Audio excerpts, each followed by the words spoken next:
And I want to welcome you to another episode of Beyond the Surface Radio. I'm your host, Dr. Wanda J. Evans-Brewer, and I'm here with a special guest, my son, Langston J.Kerman, who is a former teacher. He claims he's a retired teacher. He actually is a former spoken word artist and is now a comic. And so I wanted to interview him just about the whole process of really kind of, I consider it to a certain degree career changing, but it also is sort of shifting gears in terms of dreams. So Langston, tell us, how is life from transitioning from a spoken word artist to a comic?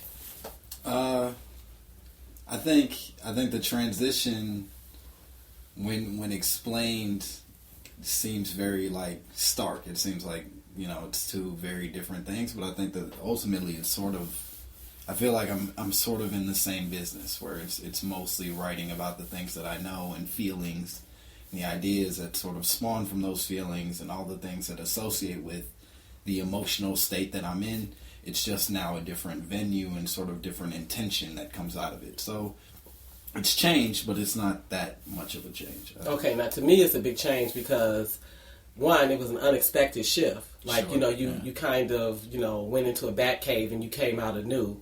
Because you really didn't tell anybody, but... And nobody thinks I'm funny in person.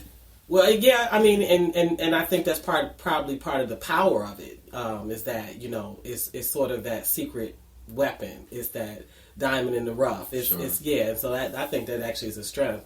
But the other thing is, I didn't think he was tired of spoken word. I didn't understand why you even left that venue.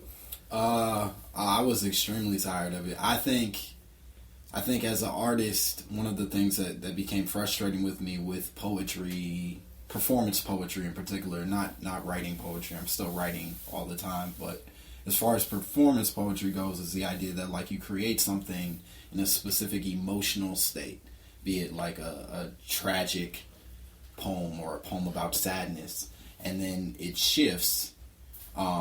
Those emotions shift at some point, or ideally you're growing as a person and you start to evolve into a new being.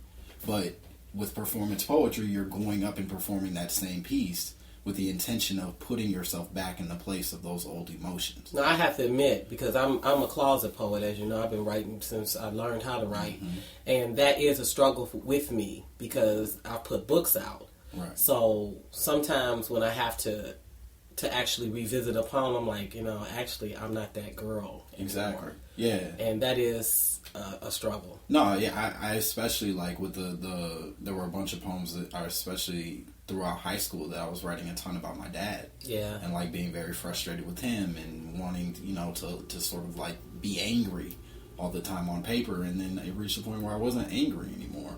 But those poems still existed as something I needed to draw on for a performance. Okay. And so why not just write a new poem? Hi, you all, I'm not mad at him anymore. Why not write that poem? I think because, there are elements of spoken word that are very much driven towards, any performance art. You don't just show up with a new thing and read it off the paper. It's an art form, so you memorize it, so you learn to perform it at its peak. But by the time that, at least for me, what I found was by the time that I had memorized half of these poems, I didn't even feel like that anymore.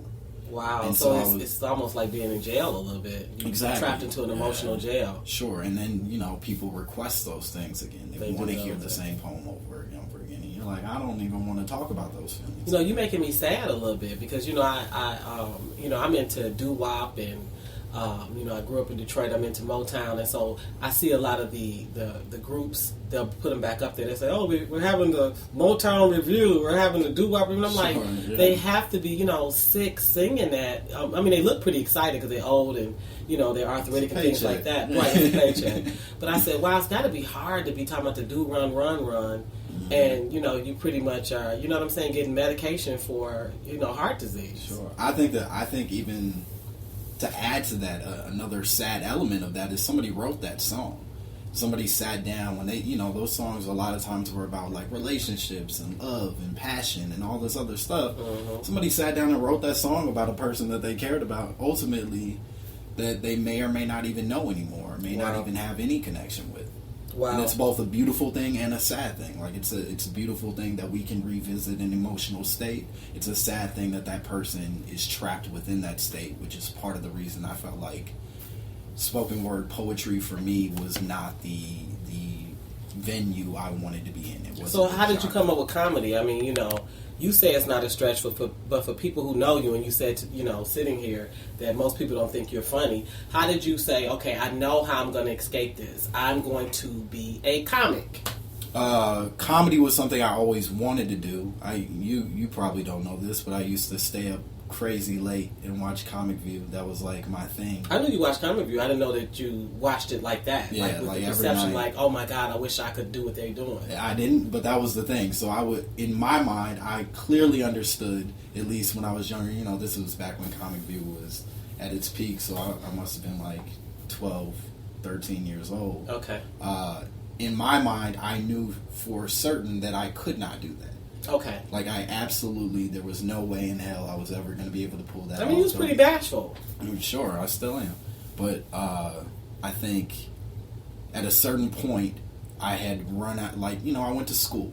Okay. I studied, I followed all the rules, I got good grades, I went off and got the internship after school that was supposed to lead me into a job, and then I still ended up back in your basement. And at some point, it hit me that I needed to start drawing on something that was strictly for myself and not for the rules. And so I figured I'm going to try this thing that I've always wanted to be a part of. Okay. That, seems impossible. And if I fail miserably, I won't have told anyone. So it won't matter. It'll be my secret and the 5 people that didn't laugh. Okay, so you have a bit of a rebellious streak. You're a bit of a rule breaker. I feel like I earned it through failure within the rules. Okay, and a little bit of genes. Sure. Because you get mad at me because I do the same thing. I just kind of just do it. But okay. All right, so you decided that it was time to really sort of push the envelope, try some new things. In my personal life, I always say I jump mountains. Mm-hmm. So you jumped a mountain. And what happened? I think I found something that How many years is this now? This is my 4th year. Yeah, this month will mean 4 years. Wow. I think I found something that really makes me happy, and what it does that I think that spoken word couldn't offer, and a lot of art forms that I've done previous to this haven't been able to maintain necessarily, is it's a constant flow of emotional states. Okay. As a comic, you can be on stage, and if suddenly in the middle of a joke that I've created or an idea that I've sort of premised, I change my mind, I can express that to an audience present. Okay. In the present, as opposed to having to go back and revamp those ideas and change them. Spoken word does have to be rewritten. Exactly. Yeah, I can see that. And but what about, okay, here's this bashful person. What about the energy that kicks off from an audience? The positive energy or negative? It doesn't matter. It's energy. Sure. You have to manage other folks' energy. That's I think my favorite part of it. That feeling of being on stage and sort of having both to manage that energy, but also the beauty of controlling energy. Okay. I'm on stage and I literally have the ability to choose whether or not you laugh in a moment. Okay. That's a powerful thing. Mm-hmm. And then also the idea that something I constructed and continue to sort of build within this moment is the thing that determines your joy for an evening. Okay. Ideally, I want you to, walk away having had a great time, but I really could ruin nights or make nights. It's almost maybe it's some weird dictator thing that's happening in my head, but it's a really cool feeling to be able to do that. So, give me a best performance and where you said, okay, I have lived, and then give me one where you said, oh no, I have died. I have trouble thinking of the best. The Boston Comedy Festival, which was, I guess, a month and a half ago. Mm-hmm. I made it to the finals of that, and that was the first time I played in an actual theater. It was 1,000 people, and that was amazing. That was a lot of fun, and just to be a part of, like, there was a group of guys that, like, all of which are amazing comics and really deserving of that space, and it was really awesome to be a part of it. But also just playing in front of 1,000 people it's a crazy feeling. Wow. Like, can you tell us 1,000 of them? You could tell it's more than anything you've seen. You know what I mean? It's more than the 20 people scattered in a bar that are, like, slightly tolerant of you being there. It's like they're there, they're receptive, they want you to do everything that you do, and they want to have fun within that moment. And when you hear that laughter of 1,000 people, oh, that's got to be amazing. It hits you in your chest. You know, like, As you're talking, I'm thinking about Gregory Toomer. You might not remember him, but he was like the theater cat that came to OR at one point. I do remember. And Gregory Toomer was a trained theater guy, you know, and he did all the, like, big vaudeville acts, but and he could handle that big crowd. Sure. But you put 6 people in front of him, and he was just, like, sweating. He needed a glass of water. He wanted to lay down. He said he just could not do a small group. Can you handle a small group? You have to learn to. But I mean, do you also feel some of the breakdown that he felt, or you've gotten past it? No, you get over that almost immediately if you're going to be anywhere near successful in this industry. Like, you're constantly playing small groups. You're constantly playing rooms full of comics who are notorious bad laughers and difficult to impress, and you just have to, that part of your ego has to leave, otherwise you just can't keep doing this. Okay. You ever felt like somebody was trying to break you? All the time, but part You're of pretty that, stubborn though. I'm very stubborn, and part of that also is, like, I think things that we create in our own head. Like, sometimes I look out at an audience, and there's I could be having a great night where everybody's having a good time except for one person, and, like, I'll identify that one person and feel angry at that one person. Like, that's like the classroom, though. Yeah, it's the exact same thing. Many of you may not know, my son spent some time teaching. I told you he claims he's a retired teacher. I think he spent all 2 years. 3 years. 3, and I'm struggling to say the number 3. But, yeah, I mean, the classroom is just like that. Like, you have this incredible lesson. You put all this work into play.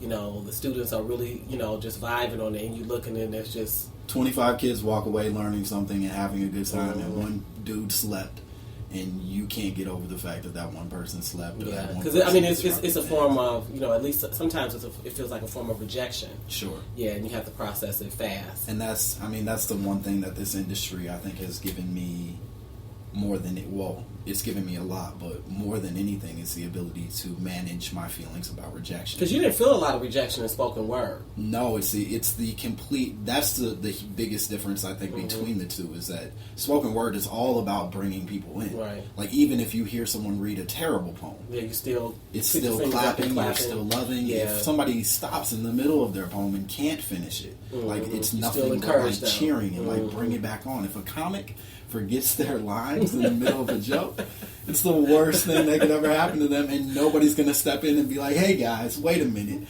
he's a good person, he's trying his hardest. No one cares. Wow. Okay, so how do you come up with material? I think it's all about, like, drawing on honest experiences. Okay. I like to talk a lot about I guess my personal identity, both through, like, race and through, like, my awkwardness and discomfort with things, the weird things that happen to me on a day-to-day, the sort of challenges of communicating with people sometimes. I think, I think about the comics that I like the most. It's the ones that I feel like are coming from a place where they're not creating a joke for the sake of creating a joke, but they're creating a joke because this is coming from somewhere real, and they ultimately expanded it or blew it up into something that is a little more far-fetched. I mean, life is funny. It is. It's hilarious. And also tragic and painful, and you sort of have to figure out a way to make all of that work. And a lot of tragic things are funny. Hilarious. Case in point, and a lot of comics are having a lot of fun with him. Rob Ford is just he's almost like a pot of endless material. Sure, and that in